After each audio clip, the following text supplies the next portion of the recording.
Tiara Rosemary എന്ന് പറയുന്ന ഒരു പേര് കേട്ടാൽ നിങ്ങൾക്ക് അത്ര ഓർമ്മയുണ്ടാവില്ലെങ്കിലും യഥാർത്ഥത്തിൽ ഒരു തൃശ്ശൂർ മുൻസിഫ് മജിസ്ട്രേറ്റ് ആയിരുന്ന ഒരു ലേഡിയുടെ പേരാണിത്. അപ്പോൾ അവർ ഏതാനും ദിവസങ്ങൾക്ക് മുമ്പ് മാസങ്ങൾക്ക് മുമ്പ് സസ്പെൻഡ് ചെയ്യപ്പെട്ടിരുന്നു. ആ സസ്പെൻഡ് ചെയ്യപ്പെട്ട വാർത്തയെങ്കിലും കുറേ പേര് ഓർക്കുന്നുണ്ടാവും എന്നാണ് ഞാൻ വിചാരിക്കുന്നത്. നമ്മുടെ മാധ്യമങ്ങളിലും പത്രങ്ങളിലും ഒക്കെ തന്നെ ആ വാർത്ത വന്നിരുന്നു. അതായത് അവർ അഡീഷണൽ മുൻസിഫ് മജിസ്ട്രേറ്റാണ് തൃശ്ശൂരിലെ. അവരെ സസ്പെൻഡ് ചെയ്യാനുള്ള കാരണം വ്യാജമായിട്ടുള്ള ഡോക്യുമെൻറ്റുകൾ ഉണ്ടാക്കിക്കൊണ്ട് അവർ ഒരു മെഡിക്കൽ റീഇംബേഴ്സിന് വേണ്ടി ക്ലെയിം ചെയ്തു എന്നുള്ളതായിരുന്നു അവർക്കെതിരെയുള്ള പരാതി. ഞാനിപ്പോഴും ഓർക്കുന്നുണ്ട്, നിരവധി ചാനലുകൾ അതിനെ സംബന്ധിച്ച് അതിന് മുമ്പ് തന്നെ വാർത്തകൾ കൊടുത്തിരുന്നു. അതിനുശേഷം അഡ്വക്കേറ്റ് ജയശങ്കറിനെ പോലെയൊക്കെയുള്ള ആളുകളും എടുത്തിട്ട് ഇതുമായി സംബന്ധിച്ച് വീഡിയോ ചെയ്തതും ഞാൻ കേട്ടതുമായിട്ടൊക്കെ തന്നെ ഓർക്കുന്നുണ്ട്. അപ്പോൾ അന്ന് സസ്പെൻഷൻ ഓർഡർ ഇട്ടത് നിക്സൺ എം ജോസഫ് എന്ന് പറയുന്ന ഹൈക്കോടതി രജിസ്ട്രാറാണ്. സാധാരണ നടപടിക്രമങ്ങളൊക്കെ പാലിച്ചുകൊണ്ട് തന്നെ ഇപ്പോഴും അവർ സസ്പെൻഷനിലാണ് എന്ന് തന്നെയാണ് എൻ്റെ വിശ്വാസം. പക്ഷെ അതുമായി ബന്ധപ്പെട്ട് ഏറ്റവും പ്രധാനപ്പെട്ട ഒരു കാര്യം ഇന്ന് സംഭവിച്ചിട്ടുണ്ട്. സാധാരണ ഈ മജിസ്ട്രേറ്റുമാർക്കെതിരെയോ ജഡ്ജിമാർക്കെതിരെയോ ഒക്കെ ഉള്ള ആരോപണങ്ങളൊക്കെ ഉന്നയിക്കുമ്പോഴുള്ള പ്രശ്നം, അവർക്ക് വന്ന് പലപ്പോഴും ഇത് അവരുടെ ഭാഗം ഡിഫെൻഡ് ചെയ്യാനുള്ള ഒരു സാധ്യതയില്ല, അല്ലെങ്കിൽ നിയമവകുപ്പൊന്നും അല്ലെങ്കിൽ അത്തരത്തിലുള്ള ഒരു അനുവാദം ഹൈക്കോടതിയൊന്നും കൊടുക്കുന്നില്ല എന്നുള്ളതാണ് യാഥാർത്ഥ്യം എന്ന് പറയുന്നത്. പലപ്പോഴും ഒരു മജിസ്ട്രേറ്റാണ് അല്ലെങ്കിൽ ഒരു ജഡ്ജിയാണെന്നൊക്കെ പറയുമ്പോൾ അവർ വളരെ ഉന്നത അധികാരമുള്ളവരാണ് എന്നൊക്കെ നമുക്ക് തോന്നുമെങ്കിൽ പോലും അവർ ഏതാണ്ട് ഒരു വലിയ തോതിലുള്ള ഒരു ബാരിയേഴ്സ് ഉള്ള വലിയ ദുർഗതികളിലൂടെ കടന്നു പോകുന്ന ആളുകളാണ്. എന്ന് പറഞ്ഞാൽ അവരിപ്പോൾ ഒരു സിനിമയ്ക്ക് രാത്രി പോകണമെങ്കിൽ പോലും അവരുടെ ചീഫിനെ അറിയിച്ചിട്ട് മാത്രമേ പോകാൻ കഴിയൂ, കാരണം രാത്രി ഏതെങ്കിലും പ്രതിയുമായിട്ട് വരാം. അപ്പോൾ അങ്ങനെയുള്ള നിരവധി പ്രശ്നങ്ങളുണ്ട്. കൂടാതെ അയൽവക്കക്കാരുമായിട്ടോ അല്ലെങ്കിൽ മറ്റുള്ള ആളുകളുമായിട്ടോ ഒന്നും വലിയ തോതിലുള്ള സൗഹൃദമോ അല്ലെങ്കിൽ വൈകുന്നേരം ചെന്നുള്ള പറയലോ ഒന്നും നടക്കുന്നൊരു കാര്യമല്ല. അപ്പോൾ അത്തരം വലിയ മാനസിക സമ്മർദ്ദങ്ങളിലൂടെയാണ് കടന്നു പോകുന്നത്. പലപ്പോഴും നമ്മൾ കാണുമ്പോൾ 11 മണി മുതൽ 5 മണി വരെയൊക്കെ അവർക്ക് ഡ്യൂട്ടി ഉണ്ടെങ്കിൽ പോലും അതിനുശേഷവും അതിനു മുമ്പൊക്കെ വലിയ ജോലികളാണ് അവരെ സംബന്ധിച്ചോളം ഉള്ളത്. കാരണം പലപ്പോഴും കുറ്റപത്രങ്ങൾ വായിച്ചു നോക്കണം, അതുപോലെ തന്നെ കേസ് ഡയറികൾ പരിശോധിക്കണം, ഇതുപോലെ തന്നെ ജഡ്ജിമെൻറ്റുകൾ എഴുതണം എന്നൊക്കെ പറയുന്നതൊക്കെ അങ്ങേയറ്റം ശ്രമകരമായിട്ടുള്ള ഒരു ജോലിയാണ്. അപ്പോൾ അതിനിടയിലാണ് ഇത്തരത്തിൽ വാർത്ത വരുന്നത്. ഇതെല്ലാം ഞാൻ വിശദമായി പറയാൻ കാരണം, ആ ടിയാര റോസ്മേരി എന്ന് പറയുന്ന നേരത്തെ കോട്ടയത്ത് വർക്ക് ചെയ്തിട്ടുണ്ട്, ഇപ്പോൾ തൃശ്ശൂരിൽ വർക്ക് ചെയ്യുന്ന മുൻസിഫ് മജിസ്ട്രേറ്റ് ഇന്നൊരു വൈകാരികമായിട്ടുള്ള കുറിപ്പിട്ടിട്ടുണ്ട്.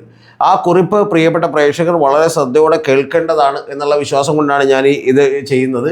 നമ്മൾ ഇതുമായി ബന്ധപ്പെട്ടുള്ള ഒരു വീഡിയോ ചെയ്തിട്ടില്ലായിരുന്നു, കാരണം അന്ന് തന്നെ ഇതിനകത്ത് എന്തൊക്കെയോ ഒരു ചെറിയ സംശയം എനിക്ക് തോന്നിയിരുന്നു.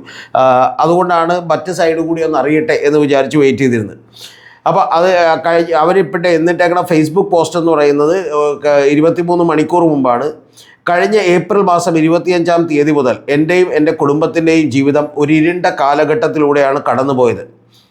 മരമുറി കള്ളന്മാർ എന്ന വിളിപ്പേരിൽ അറിയപ്പെടുന്ന റിപ്പോർട്ടർ TV യാതൊരു അടിസ്ഥാനവുമില്ലാതെ ഞാൻ DMOയുടെ ഒപ്പും സീലും വ്യാജമായി നിർമ്മിച്ച് മെഡിക്കൽ റീഇംബേഴ്സ്മെൻറ്റ് അപേക്ഷ നൽകി എന്നാരോപിച്ച് ഒരു കള്ളവാർത്ത ആക്രോശിച്ചുകൊണ്ട് പുറത്തുവിട്ടു. അതായത് റിപ്പോർട്ടർ TVക്കെതിരെയാണ് ഇവരുടെ ഏറ്റവും വലിയ വിമർശനം. ആ വാർത്തയിൽ എൻ്റെ അനുവാദമില്ലാതെ ഫേസ്ബുക്കിൽ നിന്നും എൻ്റെ ഫോട്ടോസ് മോഷ്ടിച്ച് എൻ്റെ പേരും ഫോട്ടോസും കുറഞ്ഞത് ഒരു 25 തവണയെങ്കിലും വളരെ മോശമായ രീതിയിൽ ആക്രോശിച്ചുകൊണ്ട് പരാമർശിച്ചു. എന്തിന്? എൻ്റെ കുടുംബാംഗങ്ങളുടെ പേര് പോലും ഇതിലേക്ക് വലിച്ചിഴക്കുകയുണ്ടായി. സത്യാവസ്ഥ അന്വേഷിക്കാനോ മറുപടി എന്നോട് ചോദിക്കാനോ തയ്യാറാകാതെ TRPക്ക് വേണ്ടി മാത്രം പ്രവർത്തിക്കുന്ന ചില യൂട്യൂബർമാരും ഓൺലൈൻ മാധ്യമങ്ങളും കാളപെറ്റെന്ന് കേൾക്കുമ്പോൾ കയറെടുക്കുന്ന രീതിയിൽ ഈ വാർത്ത ഏറ്റുപിടിച്ചു. അവർ നടത്തിയ അസത്യ പ്രചരണങ്ങൾ എൻ്റെയും എൻ്റെ കുടുംബത്തിൻ്റെയും അന്തസ്സിനെയാണ് ചോദ്യം ചെയ്തത്. ഒരു നിമിഷം കൊണ്ട് ഞാൻ സമൂഹത്തിന് മുന്നിൽ കുറ്റവാളിയായി ചിത്രീകരിക്കപ്പെട്ടു. എൻ്റെ ജോലിയിൽ ഞാൻ എന്തുമാത്രം കൃത്യനിഷ്ഠയും ആത്മാർത്ഥതയും സത്യസന്ധതയും പുലർത്തുന്നുണ്ട് എന്ന് ഞാൻ ജോലി ചെയ്ത കോടതികളിലെ വിധികൾ പരിശോധിക്കുകയും അവിടെയുള്ള വക്കീലന്മാരോട് സ്റ്റാഫുകളോട് ചോദിച്ചാൽ അറിയാം. എൻ്റെ കുടുംബം അനുഭവിച്ച മാനസിക സമ്മർദ്ദം വാക്കുകൾക്കതീതമാണ്. ഉറക്കമില്ലാത്ത രാത്രികൾ, സമൂഹത്തിന് മുന്നിൽ തലയുയർത്തി നടക്കാൻ കഴിയാത്ത അവസ്ഥ. ഈ വ്യാജ വാർത്തകൾ പടച്ചുവിട്ടവർക്കും അത് പ്രചരിപ്പിച്ചവർക്കും എൻ്റെ കുടുംബത്തിൻ്റെ കണ്ണീരിന് മറുപടി നൽകാൻ കഴിയുമോ? DMO ഓഫീസിൽ ഒരിക്കൽ പോലും കാലുകുത്താത്ത, DMO ആണാണോ പെണ്ണാണോ എന്ന് പോലും അറിയാത്ത ഞാൻ DMOയുടെ വ്യാജ ഒപ്പും സീലും ഉപയോഗിച്ച് 30,000 രൂപ തട്ടിയെടുക്കാൻ ശ്രമിച്ചു എന്നാണ് ആരോപണം. ഒരു ചാനൽ കീശയിലുണ്ടെങ്കിൽ ആരെയും തേജോവധം ചെയ്യാം എന്നാണ് അവരുടെ മനസ്സിലിരിപ്പ്. ഇതാ കോട്ടയം DMO ഓഫീസിൽ നിന്നുള്ള ഔദ്യോഗിക രേഖകൾ ഇവിടെ പങ്കുവെക്കുന്നു. ഞാൻ സമർപ്പിച്ച മെഡിക്കൽ ബില്ലുകളും എസൻഷ്യാലിറ്റി സർട്ടിഫിക്കറ്റുകളും DMO നേരിട്ട് പരിശോധിച്ച് റീഇംബേഴ്സ്മെൻറ്റ് അനുവദനീയമാണ് എന്ന് ഒപ്പും സീലും വെച്ച് സാക്ഷ്യപ്പെടുത്തിയതാണെന്ന് ഇതിൽ വ്യക്തമാണ്. DMO ഓഫീസിലേക്ക് രേഖകൾ അയച്ചത് എൻ്റെ ഓഫീസ് മുഖേനയാണ്.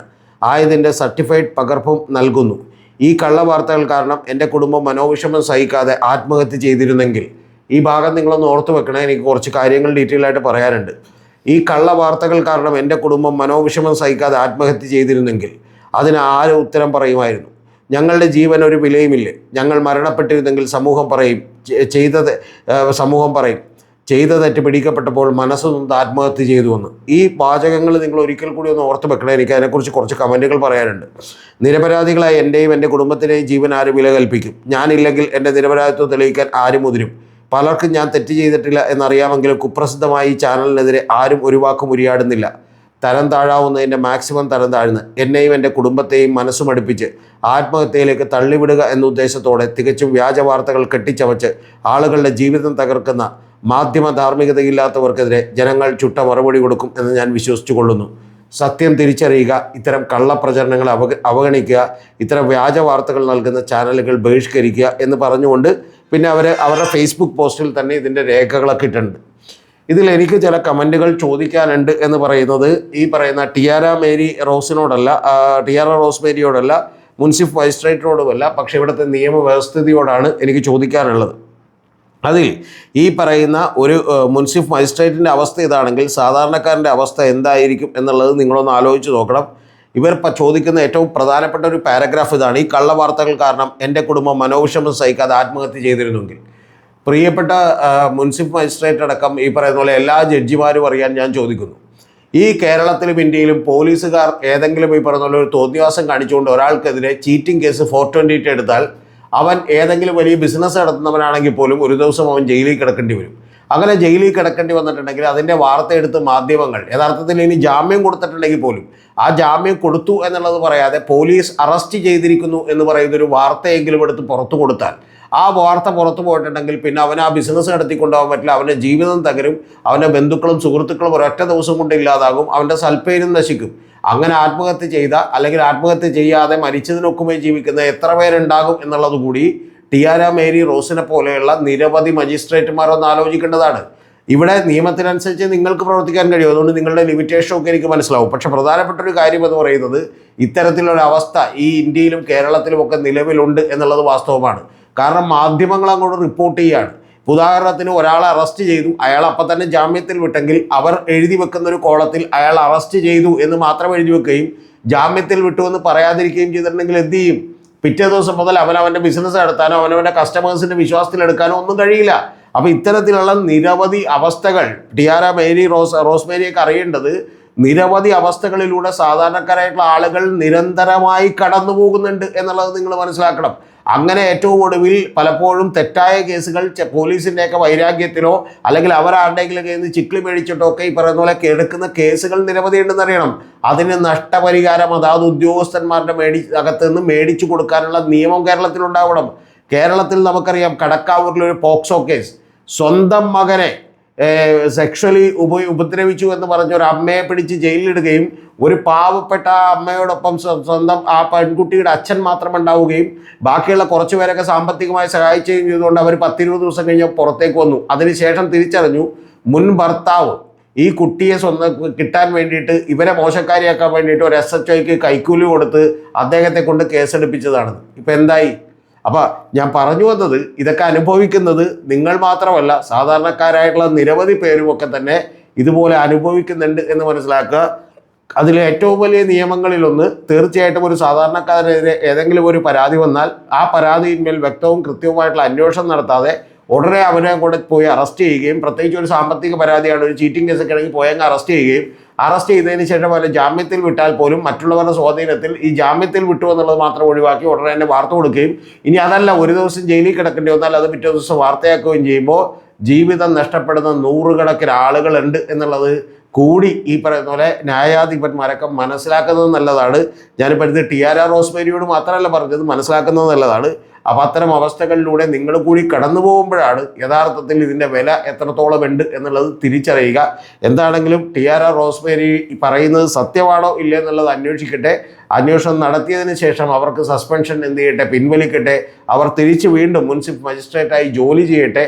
പക്ഷെ അങ്ങനെ ജോലി ചെയ്യുമ്പോഴും ജീവിതകാലം മുഴുവൻ പേറാൻ പോകുന്ന ഒരു വലിയ ദുരന്തം കൂടിയുണ്ട്. ഇനി എത്രയൊക്കെ തന്നെ നിങ്ങളെ കുറ്റമുക്തനാക്കിയാലും സമൂഹം ഏറ്റവും ഒടുവിൽ പരിചയപ്പെടുമ്പോഴോ സംസാരിക്കുമ്പോഴോ ഒക്കെ പറയാൻ നിൽക്കുന്നത് തീർച്ചയായിട്ടും ഈ പറയുന്ന ഒരു കേസിൻ്റെ പേരിലായിരിക്കും. ഇതറിയില്ലേ കാരണം ഇവിടെ നൂറുകണക്കിന് മുനിസിപ്പൽ മജിസ്ട്രേറ്റുമാരുണ്ട്. അതിലേറ്റവും കൂടുതൽ അറിയപ്പെടാൻ പോകുന്ന ഈ കേസിൻ്റെ പേരിലായിരിക്കും. അതൊരു ദുര്യോഗമാണ് എന്നുള്ളത് മനസ്സിലാക്കിക്കൊണ്ട് താങ്കളുടെ പ്രൊഫഷനിൽ താങ്കൾ കുറേ കൂടി ഉന്നതങ്ങളിലേക്ക് എത്തട്ടെ എന്ന് ആഗ്രഹിക്കുന്നു. താങ്കളെപ്പോലെ പ്രിവിലേജ്ഡായ ആളുകളോടൊന്നും അധികം ബന്ധപ്പെടേണ്ട ആവശ്യമില്ലാത്ത വലിയ തോതിൽ പ്രിവിലേജസ് അനുഭവിക്കുന്ന ഒരാളുടെ അവസ്ഥ ഇതാണെങ്കിൽ മറ്റുള്ള സാധാരണക്കാരായ താങ്കളുടെ മുന്നിൽ വരുന്നവരുടെ അവസ്ഥ എന്തായിരിക്കും എന്നുള്ളത് കൂടി ഒന്ന് ആലോചിക്കുന്നത് നന്നായിരിക്കും എന്ന് മാത്രമേ ഞാൻ ഈ അർത്ഥത്തിൽ പറയുന്നുള്ളൂ. എന്താണെങ്കിലും ടിയാര റോസ്മേരിയുടെ സസ്പെൻഷൻ പിൻവലിക്കട്ടെ, മുനിസിപ്പൽ മജിസ്ട്രേറ്റായിട്ട് വീണ്ടും വരട്ടെ. അവരുടെ ഭാഗത്ത് സത്യമുണ്ടെങ്കിൽ ഇതിനെതിരെ ഈ പറയുന്ന വാർത്തകൾ കൊടുക്കാൻ മറ്റേതെങ്കിലും ഗൂഢാലോചനകളുണ്ടെങ്കിൽ അതും പുറത്തു വരട്ടെ എന്നാണ് ഞാൻ ആഗ്രഹിക്കുന്നത്.